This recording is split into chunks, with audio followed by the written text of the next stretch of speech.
পুজোর দিন সকালবেলা চলে গেলাম বাজার করতে। আমরা আগের দিনগুলোতে সময় পাইনি, এবছর আমাদের হাতে সময় খুব কম ছিল, আমরা কেউই সময় পাইনি, সবার কাজের ব্যস্ততা যে যার। আর চাঁদা কালেকশন এবছর আমরা করিনি, আমরা নিজেরাই যে যার মতন কিছু কিছু টাকা দিয়ে আমরা পুজোটা করছি খুব ছোটোভাবে, কারণ বাড়িতে বিয়ে গেছে, এখন বাড়ির এই সমস্ত জায়গাও পরিষ্কার হয়নি, তার জন্য প্যান্ডেলও আমরা সেরকমভাবে করতে পারিনি। নর্মালভাবে আমরা একটা প্যান্ডেল করেছি, সেই প্যান্ডেলটাও আমি তোমাদেরকে দেখাবো। তো এখানে আমরা ঠাকুরগুলো দেখে নিচ্ছিলাম। এবছর আমরা ঠাকুর কিনবো না, কারণ এবছর ঠাকুর আমার ভাই বানিয়েছে নিজের হাতে, সে ঠাকুরটা দিয়ে আমরা পুজো করব। ও কিন্তু খুব সুন্দরভাবে এবার ঠাকুরটা বানিয়েছে। তবে যেহেতু বাজারে গেলাম তোমাদের সাথে, তাই আমি ঠাকুরগুলো শেয়ার করছি। আর এই ঠাকুরগুলো কিন্তু হেভি সুন্দর লাগে দেখতে।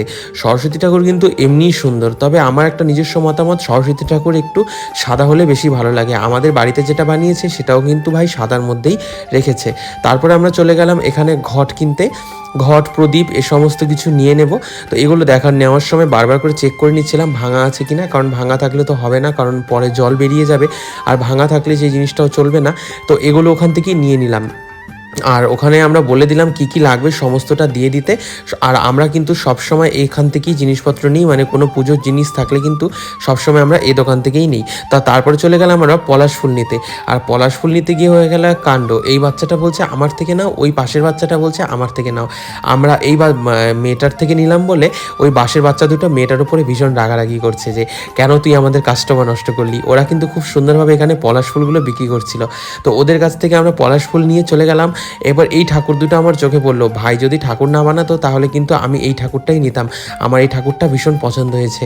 আর সবজির বাজারে তো আর যাইনি, কারণ খিচুড়ি আমরা এবছর করব না, আমরা ফলটা নিয়ে নিচ্ছি। আর ফলেরও তো হেভি দাম, সব কিছুরই দাম, যেরকম ফলের দাম সেরকম ফুলের চেনগুলোর দাম। তো ফুলের চেন আর ফল আমরা এখান থেকে নিয়ে নিলাম। এগুলো নিয়ে সোজা চলে যাব এখন বাড়িতে, কারণ গিয়ে আবার ছোট করে একটু প্যান্ডেল বানাতে হবে। প্যান্ডেল বানিয়ে স্নান সেরে আমার একটা কাজ আছে, সেই কাজ করে কিন্তু আমাদেরকে পুজোর আয়োজন করতে হবে। তো এগুলো নিয়ে আমরা চলে গেলাম মিষ্টির দোকানে মিষ্টি কিনতে। তো এখান থেকে আমরা মিষ্টিও নিয়ে নিলাম, যখন মিষ্টি সন্দেশ সমস্ত কিছুও লাগবে। তো যাই হোক, ভিডিওটা আমি এখানেই শেষ করছি। যদি ভালো লাগে অবশ্যই লাইক করে চ্যানেলটা সাবস্ক্রাইব করো। আর পুজোর ভিডিও আমি তোমাদেরকে দেখাবো। ভালো থেকো, সুস্থ থেকো।